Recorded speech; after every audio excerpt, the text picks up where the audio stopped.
What's up, Magic fam? It's Blue here at Blue Bears Games, and over the next 4 weeks I will be unboxing and then upgrading the Murders at Karlov Manor Commander precons, starting with Blame Game. Before we get started, I'd like to take a moment to ask for your help in supporting my channel, which can be done in the following ways. Subscribing to the channel, sharing any of my content on your socials, watching some of my many other videos, purchasing super thanks, purchasing channel memberships, purchasing decks that you may have seen on this channel directly from me on the Blue Bears Games Facebook page, and/or visiting our sponsor at arcane-fortress.com and using discount code BLUEBEAR at checkout if you decide to purchase any of their amazing gaming supplies from them. Anything that you do will help support my channel immensely, and I thank you for it. Today's video will be the unboxing of the precon, where I'll show you everything that comes in the box, including the deck card by card, and then tomorrow I will release the upgrade guide, where I'll go over some options that I believe you should take out and then add back in to help make the deck play a little better. This precon uses white and red colors, also known as Boros colors, and the suggested commander is called Nelly Borca Impulsive Accuser. For the second set in a row, Wizards used the smaller packaging, so I had to look Nelly Borca up online, and this is what it does. Nelly Borca is 1 white, 1 red, and 2 generic mana to cast for a 2/4 legendary human detective with vigilance and 2 other abilities. The first of those 2 abilities says that whenever Nelly Borca attacks, suspect target creature, then goad all suspected creatures. In parentheses, it explains that a suspected creature has menace and cannot block.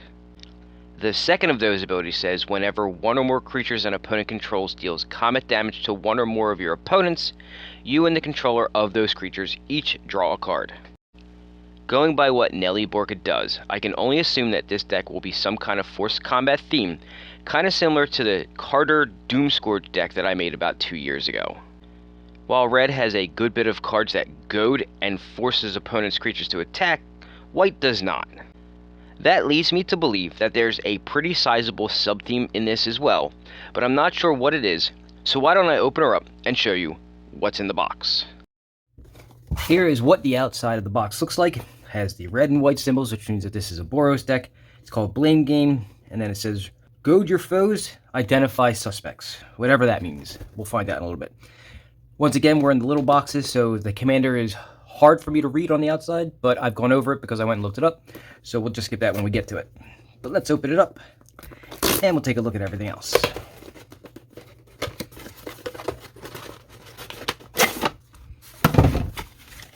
And hopefully I get everything out of it this time and don't leave anything behind like I did the last time. And we got a little pouch here, so we'll get all that out. Alright. There it is. So, as they all do, they come with the box. This one needed a little bit of construction, but it is the horizontal ones that don't have that crappy glue thing on them. So that's nice. At least they're continuing to do that. Life Wheel, that is generic, and the reason why they do that is because you could use it with any deck and it won't have any ties to any particular one. We've got the box itself, which has these on it now, which is new. That was different from the previous set. And then, of course, the chits, or whatever you want to call them. I call them counters, chits, whatever, and they're still thin. We've got this thing, which is the pamphlet that every deck comes with. Of course, it tells you everything about the deck, or at least a little bit about the deck. And then on the back of it, it has, extra rules for Commander, and then playing the deck. Nobody cares about them, so I'll just throw that to the side. And then we have a collector's booster sample pack, and then the deck itself, which we'll get into that in a second. But first, let's open up this, and we'll take a look and see if there's anything good in it that I get. Let's zoom just a little bit. And here we go. We got no witnesses, borderless, I guess that's what this is.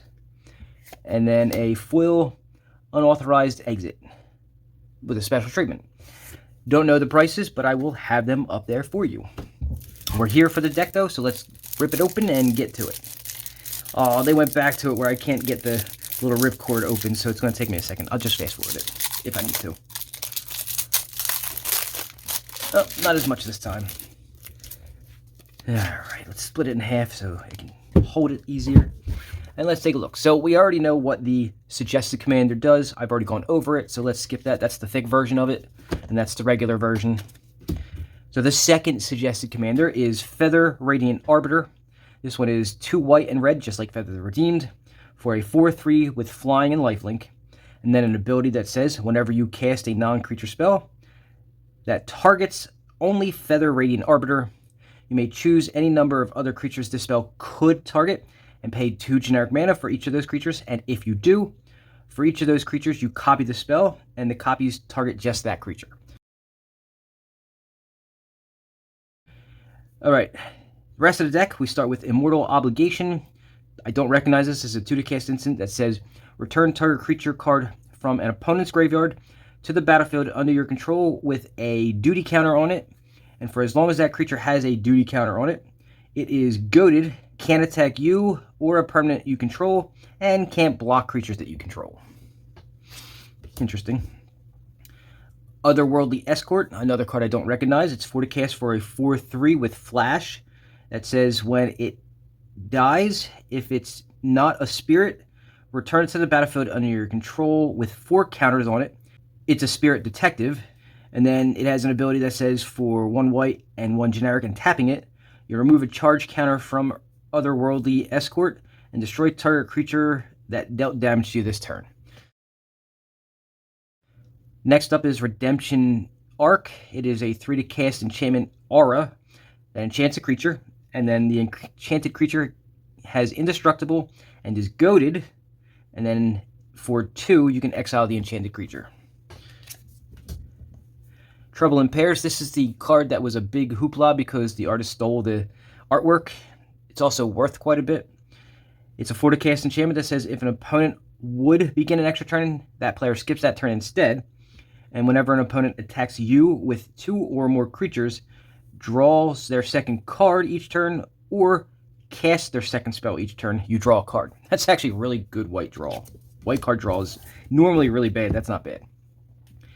Havoc Eater. So it's a 7 to cast 3/3 with flying, and an ability that says whenever it enters the battlefield, for each opponent, goad up to 1 target creature that opponent controls. Put X +1/+1 counters on Havoc Eater, where X is the total power of creatures goaded this way. Hot Pursuit, 2 to cast enchantment, says when it enters the battlefield, suspect target creature and opponent controls. As long as Hot Pursuit remains on the battlefield, that creature is also goaded. Okay. And then at the beginning of combat on your turn, if 2 or more players have lost the game, interesting, you gain control of all goaded and or suspected creatures until end of turn. Untap them, and they gain haste until end of turn. That's a really strange card. Mob Verdict, a 4 to cast sorcery with a secret council. Says each opponent secretly votes for another player, and then those votes are revealed, and for each vote an opponent received, Mob Verdict deals 2 damage to that player and each creature that player controls. And for each vote you receive, you draw a card. Okay. Prisoner's Dilemma, 5 to cast sorcery. It says each opponent secretly chooses either Silence or Snitch, and then the choices are revealed. If each opponent chose Silence, Prisoner's Dilemma deals 4 damage to each of them. If each opponent chose Snitch, Prisoner's Dilemma deals 8 damage to each of them. Otherwise, Prisoner's Dilemma deals 12 damage to each opponent who chose Silence. Okay, there's a lot to that. And then you can flash it back for 7. Take the Bait is a 4 to cast instant that says cast a spell only during an opponent's turn and only during combat. And it says prevent all combat damage that would be dealt to you and planeswalkers you control this turn. Untap all attacking creatures and goad them. And after this phase, there's an additional combat phase. Huh. Ransom Note. It's a 1 to cast artifact that's also a clue. It says when it enters the battlefield, you surveil 1. And then you get to pay 2 and sacrifice it to choose either cloak the top card of your library, goad target creature, or draw a card. And we'll have what cloak means up there so that you can see what it is. Angel of the Ruins. Comeuppance, that is a reprint for sure. Darien, King of Keldor. I don't recognize this one either. It's a 6 to cast 3/3 that says whenever you're dealt damage, you may create that many 1/1 soldier creature tokens. I think this is a reprint. That's For the casting cost, that's pretty high, but the ability is pretty good. Duelist Heritage. 30 cast enchantment says whenever one or more creatures attack, you may have target attacking creature gain double strike until end of turn. Elspeth, Sun's Champion. I know for a fact that's a reprint. Keeper of the Accord. Another reprint. Lauren of the Third Path. Promise of Loyalty. Selfless Squire. Savine's Reclamation. Smuggler's Share. Stalking Leonin. Sun Titan. Windborn Muse. Winds of Wrath. That's actually a reprint that I need for a deck. Agitator Ant. Brash Taunter. Disrupt Decorum. Natali Primal Storm. Fiendish Duo. Frontier Warmonger, so a lot of reprints. Okay. Kazul, Tyrant of the Cliffs. That's definitely a reprint. I like that card. Spectacular Showdown. Vengeful Ancestor. Anya, Merciless Angel. Boris Reckoner is a reprint. Deflecting Palm. Gisela, Blade of Gold Knight. Ancient Stone Idol. Sadbot or Solemn Simulacrum. Steel Hellkite. Tomb of Legends. Castle Ardenvale. Exotic Orchard. Fury Calm Snarl. Kirk Keep. I love this card. I've loved this card for a while. Labyrinth of Scorphos. Needle Spires. Scavenger Grounds. Slayer's Stronghold. A lot of rares in this, and not all of them are good. Temple of Triumph. Unfortunately, the temples have made an appearance again. Let's see. Throne of the High City. I don't recognize this. This is a land that enters untapped, taps to add a colorless, and then you can pay 4 and tap and sack it, and you become the Monarch. That's probably why I didn't do much with the set that has Monarch in it. War Room. Card draw. It's always nice, especially in red and white. Ghostly Prison. A little bit of prison enchantment. Gideon's Sacrifice. Martial Impetus. So more goading. Warzov Advocist. Soul Snare. Seal of Cleansing for some removal. Vow of Duty. I'm not a big fan of the vows. Wall of Omens is actually a pretty... I mean, back in the day, this was really helpful. Just a flying wall that when it enters, you can draw a card. It's actually not bad. Curse of Opulence. Rite of the Raging Storm. I actually put this in one of the decks that I made for somebody. Shiny Impetus. Vow of Lightning. An Arcane Signet. Bloodthirsty Blade, so a lot of the goad stuff in here. Felwar Stone. Mind Stone. Soul Ring. Talisman of Conviction. Thought Vessel, that was nice of them. Access Tunnel, so you can have some unblockables. Ash Barrens for land cycling. Boros Garrison. Command Tower. Escape Tunnel. Myriad Landscape. Reliquary Tower. Rogue's Passage. Sunhome Fortress of the Legion. So they put a lot of good, like, uncommon and common lands in here.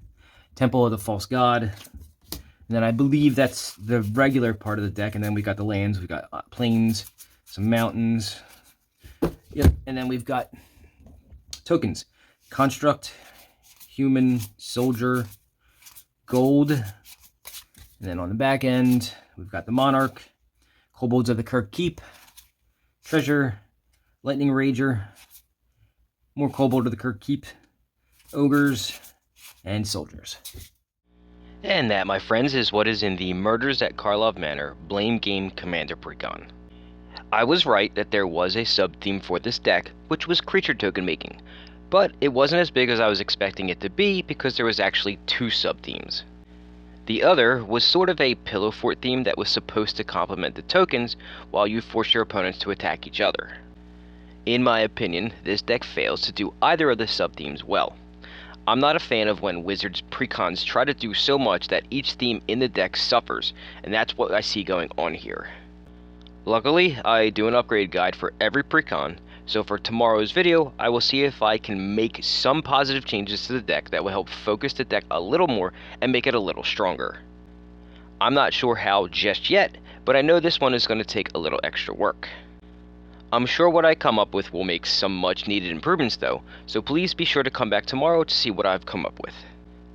So that's all for this video, but if you're looking for more magic content to watch, please go browse my channel and take a look at some of my many other videos. I know that you'll find some that you like, and please check back tomorrow for that upgrade guide. Before you go, don't forget to smash that like button and subscribe to the channel if you haven't done so yet. Have a great day, and hopefully I'll see you all tomorrow.